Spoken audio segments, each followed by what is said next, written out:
Oh, it exists here times 10. Island time is it's a thing everywhere, and you just learn to be patient. You know, not much is known about his life in St. Croix, except that it absolutely influenced his development as an adult and his feelings about slavery and, black people. But I did want us to know that Alexander Hamilton's formative years do have something to do with these Danish West Indies. And I am not throwing away my shot. The ultimate destination for armchair travelers who are looking for inspiration to get out into the real world and let loose their wanderlust. This is the Radio Vagabond. Yes. This is good? Siobhan. Thank you. Okay, have a nice day. Thank you very much. You're not going to try to pronounce my name? Okay. This is me and my cabin roomie, Siobhan, checking in before boarding the celebrity cruise ship Equinox on the pier of Fort Lauderdale in Florida. This was recorded just a few days ago as cruising was starting up again after the pandemic, and they are taking so many precautions for our safety. As we all know, from the beginning of the pandemic, a cruise ship is not the best place to be if there's a virus outbreak. They require that all passengers are fully vaccinated, and on top of that, we all need to have a fresh COVID test to get on board. And they're sailing with less than half as many passengers as they have capacity for. Also, as I mentioned in the interview episode with Siobhan a few days ago, they've changed the itinerary, and then at some of the ports, we're only allowed to leave the ship if we're going on one of their excursions. Everything is to prevent any cases of COVID on the ship, so we're probably quite safe. And thank God, even though it could make this podcast go viral. My name's Palle Bo. Welcome back to the Radio Vagabond. This is Season 7, Episode 206. Today we're going to St. Croix, one of the U.S. Virgin Islands. This episode is brought to you in part by Hotels25.com. Whenever you need a hotel anywhere in the world, go to Hotels25.com. That would get you the best price. Hotels25.com searches a bunch of the biggest hotel sites in one simple search. Hotels25.com. This is the Radio Vagabond podcast. As we set foot on land on the first stop on the cruise, we're greeted by local dancers and a DJ and a couple of guys in stilts. It's a place that's special for me as a Dane, because the U.S. Virgin Islands used to be a part of my home country, Denmark. And now, facts about where we are. Up until March 1917, they were called the Danish West Indies, and still there's a lot of Danish history here, like location names. The street sign in King Street also has the Danish name Kongensgade. There's a Kirkegade, Church Street, and today I'm visiting Frederiksted and Christiansted, also very typical names for Danish kings. The islands were sold for $25 million in gold, which would be around $554 million in today's money. Someone might call it a very big real estate deal. St. Croix is the largest island in the territory, but the capital, Charlotte Amalie, I'm saying it the Danish way, is located on St. Thomas.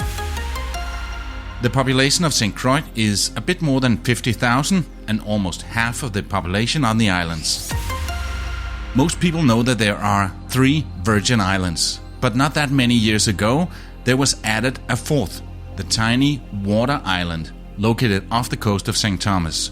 And it is tiny, less than 1 square mile, around 2 square kilometers. And the United States bought it for a cool $10,000, making it what locals playfully call the last virgin. The highest point in St. Croix is Mount Eagle at 355 meters, 1,165 feet. St. Croix's nickname is Twin City for the 2 towns, Frederiksted on the western end, where we dock on the cruise, and the bigger Christiansted in the northeastern part of the island, where I'm going later today. And that was facts about where we are. Now, how does a bastard, orphan, son of a whore and a Scotsman, dropped in the middle of a forgotten spot in the Caribbean, by providence impoverished and squalor, grow up to be a hero and a scholar? You know who I'm talking about? I am the ALEXANDER.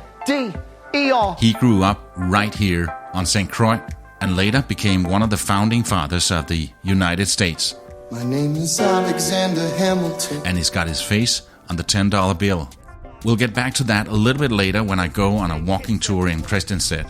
Coming up later in this episode. During Hamilton's formative years, which for him would be from 10 until 17, he's here on these islands.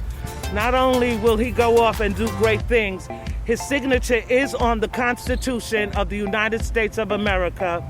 He's one of our founding forefathers. He's the first Secretary of the Treasury, and his face is on our $10 monetary system.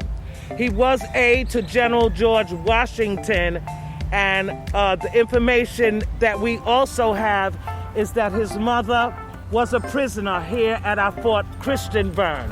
We're going to go into her prison cell once we get there, but I did want us to know that Alexander Hamilton's formative years do have something to do with these Danish West Indies.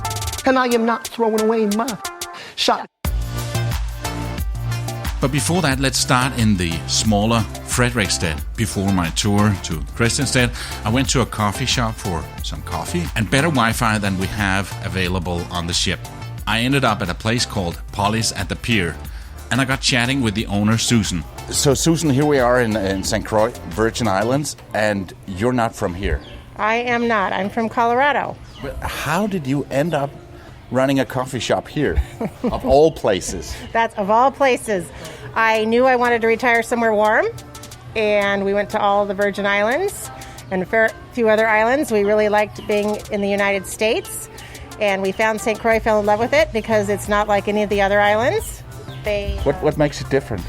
St. Thomas is very commercial, lots of shopping, lots of people.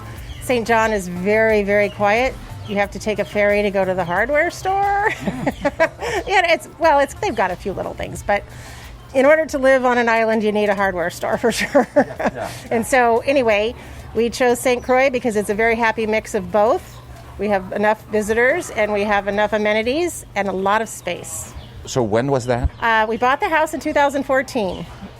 And then after a COVID lockdown, I found myself bored, and they were selling this restaurant, and so I bought a coffee shop.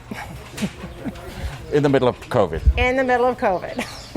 So I guess it's been a quiet startup? It was very quiet the first month, but then it has been insane. Once they opened up for tourism again, everybody in the United States wanted to get out because they'd been locked up for months and months, and here they came in droves. Yeah. So this is actually the quietest we've been in almost a year. Wow. Something I heard so many times when I've been to smaller islands is that you have a specific thing called island time. Does that exist here? Oh, it exists here times 10. Island time is it's a thing everywhere, and you just learn to be patient. It was very difficult to get used to at first because, we called the United States the land of plenty, and everything was available and quick, and everybody does everything to make everything as fast as possible. And down here, everyone is just so relaxed, and they'll get to it when they get to it. And you're just going to have to put on your brakes and relax. So, do you get a little bit of island fever? On occasion, I get a little island fever. Sometimes I have to go to Puerto Rico or just to Florida, just because we have to buy pretty much everything online. There's very little available, and you just learn to just either do without or make do. Yeah.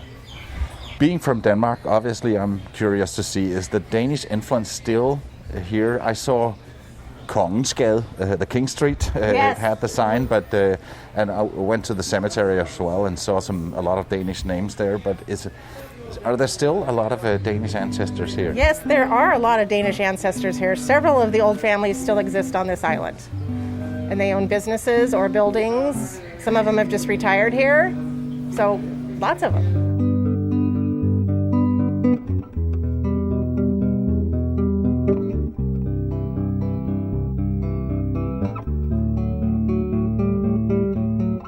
So there is island time, and you do get a bit of island fever, but Susan likes it here. I am planning to stay here for good. I love this island, and until medical care is necessary, because we don't have very good medical care here, until I need better care. So far I'm pretty healthy, so until that I'll be staying here. Yeah. And the cafe is called Palle, and Polly's a chicken? Or? Polly's mascot is a chicken, and if you look around you, there are chickens everywhere. Yeah. The island is, all the islands have lots of chickens. Yeah. So, yeah, someone just took a little chicken and made a cute mascot, and I get asked almost 3 times a day if my name is Polly, but it's not. Yeah, that's the first thing I asked as well. Exactly. You're probably the 4th person this morning that asked that, so you're not alone. Yeah. So if you ever find yourself on a cruise ship and land here in St. Croix, make sure that you pop by Polly's at the pier. Polly's at the pier and say hi to Susan. Yes, and thank you so much for coming in. We appreciate you coming in and for the little fun time here talking to you. Thank you, Susan. All right, thank you. We're sitting in the courtyard behind the coffee shop with chickens running around us, and in the back there's also a place where you can rent a bicycle. Here I meet Rebecca, and she was born here. Yes, I was born here. My family has lived here for many generations. We're in the town of Frederiksstad, and you told me that your grandfather came here back. Your great-grandfather came in 1885. He was in the shipping business, and when he arrived, he married an Armstrong, which was an old island family that was originally from Scotland, and as many of the people were, they were Irish and Scottish and Danish and French, a lot of Spanish. A bit of everything, really. A bit of everything, but we have had a wonderful connection to Denmark here. We just celebrated 100 years since the islands were transferred. 2017 marked 100 years since the islands were purchased from Denmark for $25 million in gold. Yeah. In gold. But for years we have a very active Friends of Denmark Society. We have so many Danish influences on our lives. The architecture stands out. I recently went to Copenhagen, and I see the same sidewalk stones and the same colors and the forts. And we have a great deal to thank Denmark for. Do you feel a little bit Danish? Well, when I went to Denmark, I felt right at home. Everything was very familiar. And likewise, when we have Danish visitors, they do come. We have many repeat visitors. They'll come for months at a time. They love visiting the Danish West Indies. I just spoke to Susan, and I asked her if she ever gets a little bit island fever, because it is a small island. Well, it's easy to travel. It is easy to travel, but it's always nice to come home. Yeah. And it's very interesting to visit the other islands and see what the differences are, because you do have a distinctly Danish feel here, whereas if you go to Antigua, it's British. If you go to St. Martin, it's half Dutch and it's half French. Yeah. If you go to Dominica, it's English. St. Kitts, English. So there's a very definite Danish feel about the Virgin Islands. I know that you do bike tours, but what should people do when they get to St. Croix, like on a cruise ship like this? Well, we love to tell them about the history of the islands, and they love to hear that. That the islands were originally discovered by Columbus in 1493, and it was a toss-up between the Spanish, the English, the Dutch, the 1600s, the French, and finally, the Denmark bought St. Croix from France in 1733. Town of Frederiksstad Christiansted was the first town, Frederiksstad was the second town, so they corrected the mistakes of Christiansted when they laid out Frederiksstad. The streets were wider, and that was helpful. 1755 established. We have some wonderful old churches here, an old Lutheran church, a Catholic church, an Anglican church.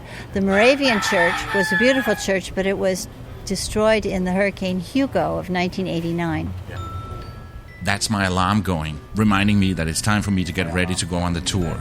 20 minutes till I go on the historical tour. Oh, okay. Yeah. Great. So you'll walk around Frederiksstad? No, I'm going on a tour to Christiansted. Oh, okay. Well, they'll tell you about Alexander Hamilton over there. You know, Alexander Hamilton was born in Nevis in 1755, and he came to St. Croix in 1765. And these were very formative years of his. He went on to New York City in 1772. And, not much is known about his life in St. Croix, except that it absolutely influenced his development as an adult and his feelings about slavery and, black people. Here it is again. Rebecca also mentions this guy who spells his name. I am the ALEXANDER. So let's go to Christiansted and hear more about this $10 bill man and how he's connected to the island. We'll be right back. You can see pictures, videos, and links and read much more on the RadioVagabond.com. You can also send a few lines to Palle Bo and get featured on the show. Tell him where you are and what you're doing right now as you're listening to these words. Just click on Contact on the RadioVagabond.com and fill out the form. Hi, everyone. Hi. Good afternoon. I'm your tour guide, Heavenly Peterson, this afternoon.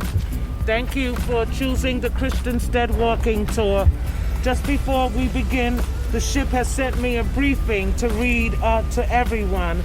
So let's begin. Good afternoon and welcome to port. Thank you for joining me today. This is our walking tour guide going into a 2-minute statement given to her by Celebrity Cruises to read to us. It's about all the things we need to know about COVID. You know, all the same things that we've been hearing over and over again 200 million times in the last 18 months. Which is to have our face covered at all times. And always, please remember to wash and sanitize your hands when opportunity allows. But it's good to know that they're taking it serious. Mask, wash your hands. And maintain physical distancing from your fellow passengers. Social distancing. Yeah, I got it. Our guide is a slightly older woman with the wonderful name Heavenly Peterson. I'm Heavenly, your tour guide. Ladies and gentlemen's room is this building right behind you, fine folks. Yes, her first name is Heavenly, and the last name is Peterson, not Peterson, but Peterson, which is a unique Danish way of spelling the name.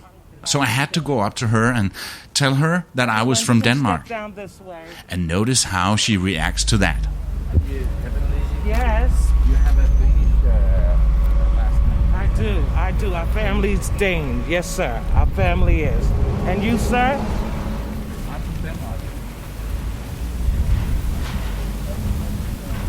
Did you hear her reaction? No, me neither. I was expecting a, wow, really? Or maybe we're related? Or just a smile behind the mask? But nothing. There was no reaction. Just a, good to meet you, sir. Good to meet you, sir. Who am I meeting? A few seconds later. And who am I meeting, sir? What's your name? Palle. So I thought that she might not have heard me, and I repeated myself. Good to meet you. And I'm from Denmark. Good to meet you, sir. Again, nothing.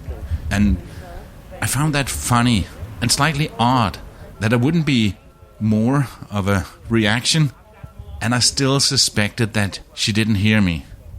But then, a little bit later, on the tour, we came to the entrance of the Fort Christiansvern, and there was a skiller house outside.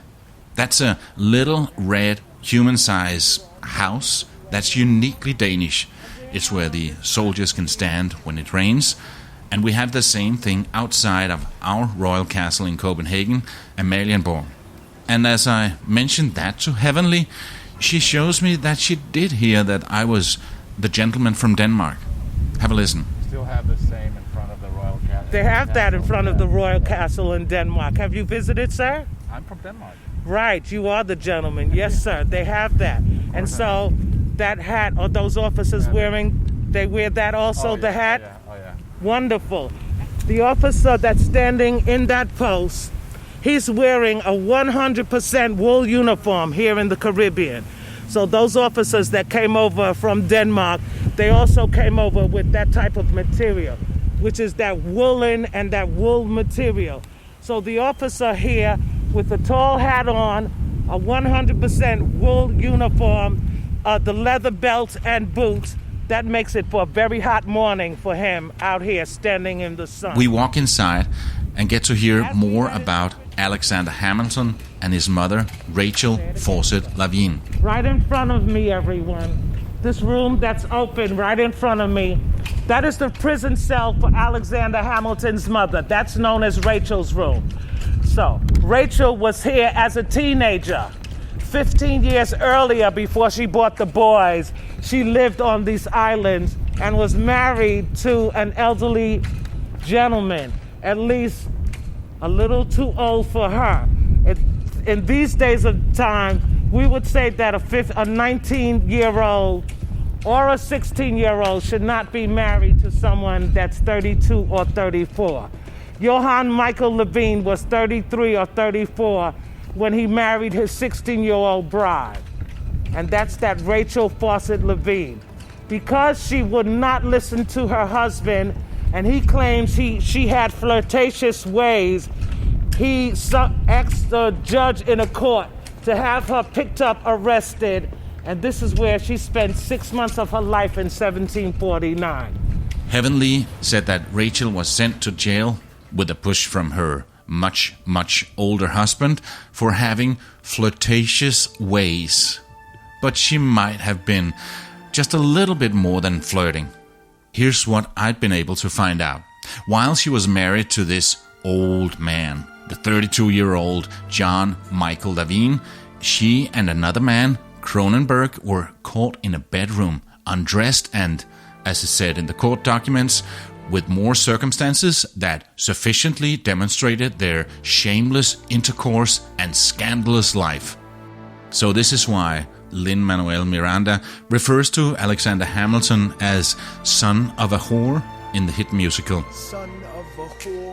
Both Rachel and the man Cronenberg ended up in jail for several months for their adultery. Rachel spent 6 months in this cell here in Christiansted. Not before she would make a statement that she would go back home and be very nice to her husband and listen to everything he was saying. Once released, Cronenberg was booted off the island and later showed up in St. Thomas. Rachel left the island too, even though she promised that she would go back and be very nice to her husband and do everything he told her to do. But she tricked him. She went to our Christiansted harbor and she hung out in the town of Christiansted with friends for 2 weeks. And as soon as she was able, she got on a ship back to Nevis and St. Kitts, where she originally was from. She won't see these islands for another 15 years when she returns with those 2 young boys that she had for James Hamilton Sr. That's Alexander Hamilton and James Hamilton Jr. They'll be back on this island with their mother, and that's when they're going to have to find out the trouble that she got in when she was here 15 years earlier. On Nevis, another Caribbean island in the country St. Kitts and Nevis, she met a Scotsman, James Hamilton, and they had 2 sons when she was still married to Lavigne, James Hamilton Jr., and one they named Alexander. My name is Alexander Hamilton. Lavigne asked for a divorce in 1759 when James Jr. was 6 and Alexander was 2 years old, or maybe 4. It's a bit uncertain when exactly he was born. That's a rabbit hole I won't go down. When James Hamilton Sr. heard about her real husband asking for a divorce, he said, "Oh, hell no," and abandoned her. And she was alone back here in Christiansted in St. Croix with the 2 boys, where she supported them by keeping a small store, now known as Hamilton House. This in the town of Christiansted is known as Hamilton House. Rachel Fawcett Levine and her 2 children lived at this residence here. The top would be where she had her home furnishings. Downstairs she's selling linen cloth, sugar, byproducts, flour, cornmeal. This is known as Hamilton House here on St. Croix. But not for long. Within 3 years, Rachel will die of yellow fever, leaving both of those boys as orphans on this island. When he was 10, his father split, full of it, debt-ridden bedridden 2 years later, see Alex and his mother bedridden, half dead, sitting in their own sick, the scent thick. She contracted yellow fever and died on February 19, 1768. And Alex got better, but his mother went quick. So again, how does this bastard, orphan, son of a whore and a Scotsman become one of the founding fathers of the United States and the $10 face? The $10 founding father without a father got a lot farther by working a lot harder, by being a lot smarter, by being a self-starter. By 14, they placed him in charge of a trading charter. Despite being only in his teenage years, he proved capable enough as a trader to be left in charge of the firm for 5 months while the owner was at sea. He was also an avid reader and later also a brilliant writer, and he began to desire life outside of St. Croix. So he was definitely not throwing away my shot. We understand there's a play now. Anyone get to see that Hamilton play yet? Wonderful, madam. Did you enjoy all of those songs? And the play was amazing. For the rest of the history, go see the musical on Broadway in New York, if you can get tickets. And if you come to St. Croix, you should definitely go on a historical tour of this place. Even if you're not Danish, it's very interesting. But there are 100 things to do here in St. Croix. Adventure, art and culture, food and drink. We got great rum, scuba diving and water sports, and so much more. I put a link to literally 100 things to do on radiovagabond.com. But this was what I chose to do, and I would love to come back here and do the other 99. This episode was supported in part by Hotels25.com. It's a website that helps you find the best deals on hotel rooms, guest houses, apartments, and hostels all over the world in one simple search. Hotels25.com. My name is Palle Bo, and I gotta keep moving. See ya. Produced by RadioGuru.co.uk.